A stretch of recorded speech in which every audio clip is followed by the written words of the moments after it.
we're gonna carry on and plan the sequel, because let's face it, baby, these days, you gotta have a sequel.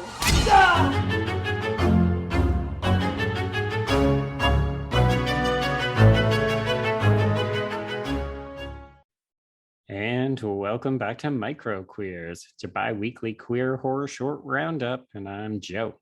And I'm Trace, and we are discussing Thom Hilton's Synonymous With, a lovely 10-minute short that honestly kind of stuck with me long after I watched it and hit me in a way I wasn't expecting a short to today. Yes, absolutely. And before we get too far into it, folks, I'll just read you the log line.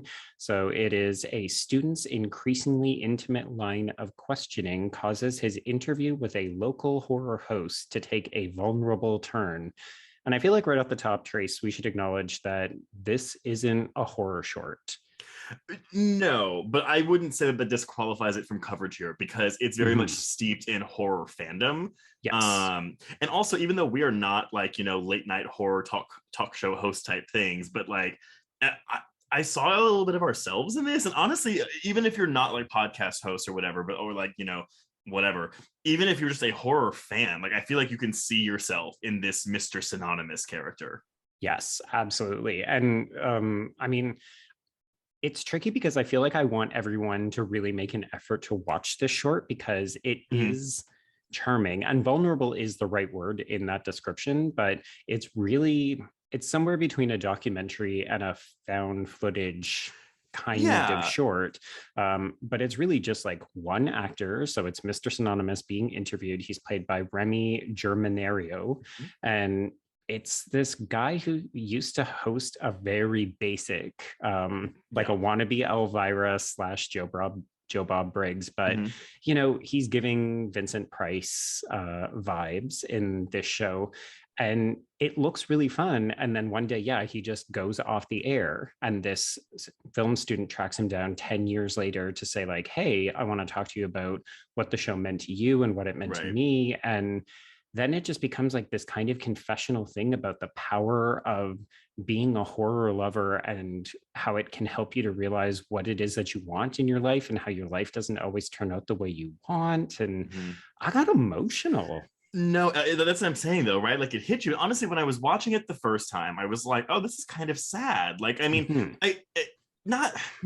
maybe sad's the wrong word, but after it ended, like I kept thinking about it, and I was like, oh, that like hit me in a way I was not expecting it to.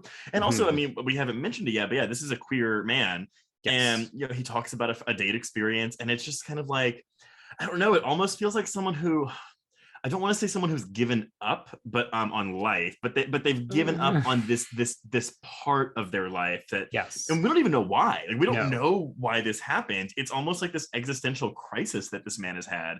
And because he talks about the fact that this cable access program was part of a lineup that had, he gives this litany of different other programs that they were offering, and they all sound very niche and very small, but very queer, a little bit unusual. Like it is the kind of thing where if you stumbled upon it at 2 a.m. when you were a teenager, there's an interesting novelty value to it. So I can understand why people would have gotten hooked on it. And then, this idea that for some reason he just abandons this calling, even though it was giving him joy. He felt like at the time he wasn't getting anything further out of it. Like he wasn't either getting the numbers or the respect, or it wasn't fulfilling him. And it isn't until after he leaves it and looks back on this time in hindsight that he realizes it was actually the most important thing in his life. Yeah, and I guess maybe it sounds weird when I say it reminds me of us, but I mean, I just think, I mean, like you and I, and I mean, I'll be candid here, we have had separately and together like ups and downs with this podcast where it's like, oh, it's really fulfilling, and oh, like I'm really frustrated with this, or oh, it feels like a job instead of like fun, like that. But that's just something that's going to come with the gig. But honestly, it was when he started talking about that date that he had, and I'm spoiled because I have been with someone for 11 years who is very much into horror like we are. Like I have had that luxury for honestly a lot of my relationships. And I guess I always assume that people have the same thing. Like I'm like, oh, like queer people love horror, but a lot of people I talk to, it's like, oh, like my partner does not like horror. Yeah, it's you. Yeah, it's me. And Yeah. so honestly, watching that, I was kind of like, oh, this is such an interesting insight. And how he was saying, oh, like, I wasn't even interested in anything this guy was saying, but they were just things. They were boring things, stupid things, but they were things. And I can't really even put into words like how I felt listening to this person say these things. Yeah. And realizing that there's a connection to people who share the same interests as you. And when you feel like it's something that's really important to you, struggling to make that connection with somebody. Because you're right, it does absolutely seem like he has given up. Like, yeah. Mr. Synonymous is basically just this sad, lonely gay man who lives in a really nicely decorated, like, Halloween and now works in a Chase bank, like, doing the thing that all of us are trying to avoid doing, and no shame in it, like, it's honest work, but like, obviously, like, people want to do a job that they enjoy, so it feels less like work. And so it's I mean, but the sad truth of it is that we don't always get to do what we love and what we want to do. And so watching this, it's just deflating, but it's also like I was so endeared to this character. Like, I wanted more of him. I wanted to like hear more of this interview and get more, because there's something about this vulnerability that, I mean, and again, this is a generalization of the queer community, but I feel like sometimes it's hard to find vulnerability in the queer community because our walls are up all the time. Yes, yeah. And one of the interesting things about the short is that we're only really ever seeing Mr. Synonymous. Like, he's the one being interviewed. It's intercut with, the kind of stock footage and sort of insert shots that you would expect to see in a documentary, which I really appreciated the strives at authenticity that is going into the production of the short. But there is this other character, right? Like, there's the character of Jackson, the unseen interviewee.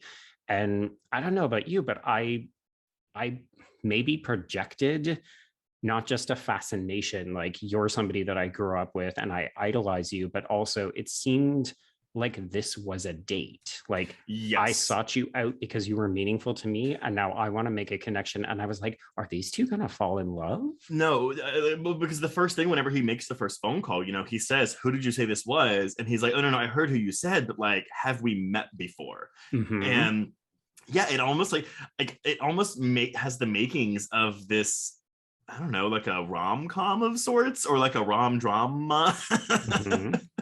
Yeah, it could absolutely go in that direction. And then, of course, because we're talking about horror, the other part of me is like, oh, is this a creep style situation where like this person is going to stalk and kill the person that he was obsessed with as a youngster?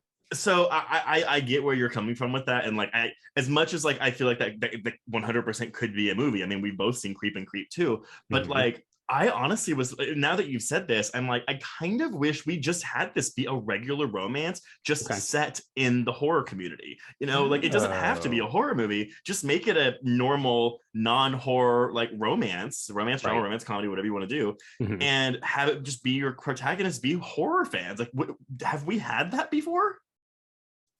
Nothing's coming to mind. And I mean, so listeners, let us know. But I mean, I'm kind of like segueing into the end of this episode here. But like, if this was a full-length feature, I would love to see that. Now, granted, I don't know if I would keep the mockumentary style. Like, I think maybe that might be a good framing device. But if it was the whole thing, it wouldn't be a deal breaker. I like the concept of having a film that is just set in the horror fandom, but isn't a horror movie. Okay. I mean, I could definitely see it going that way. I think that's actually the lean of the short. Like, this is a short that's about two people making a connection over a shared interest, and maybe even Jackson positioning this as an opportunity to like have Mr. Synonymous make a comeback, or he takes over as the new Mr. Synonymous because he realizes that there's a gap that needs to be filled. Or they co-host together. Somebody's got to be that hand that holds like the glass when he I did love his set under the Mr. Synonymous with like the mustache and like the hand coming out of the crate and the decorations. It was lovely.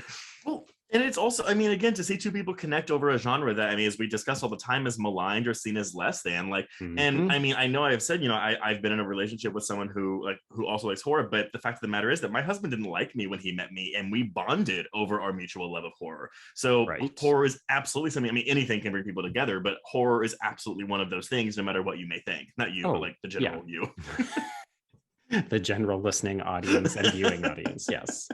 Yeah, absolutely. Now, I will say I would also watch the shit out of a horror movie version of this where it's like Yeah. you were meaningful, you were important, and then I try to become you. Like you were my Peter Vincent from Fright Night, Well, and I want to be you now. and I'm glad that you mentioned Peter Vincent from Fright Night because yeah, that very much is. I mean, this Mr. Synonymous is very much a younger version of this, and of course, in our Fright Night episode, we talked about the queer subtext in that film and how Peter Vincent, played by Roddy McDowall, definitely has queer coding to it.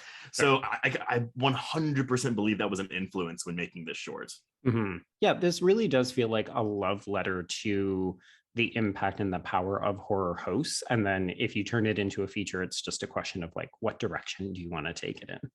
Yeah, 100%. Maybe they team up against like a Chris Sarandon style vampire. Wait, I'm just talking about Fright Night now. Or maybe like 1 Million Moms, but instead of like them being an anti-gay group, they're like an anti-horror group. Protect the children. Oh, very timely, very relevant. I like it. Yeah. Oh, well, listeners, let us know what you thought of this wonderful short, Mr. Synonymous with. I, again, as you can see, that both Joe and I were big fans of this, but until next time, we can cross out synonymous with.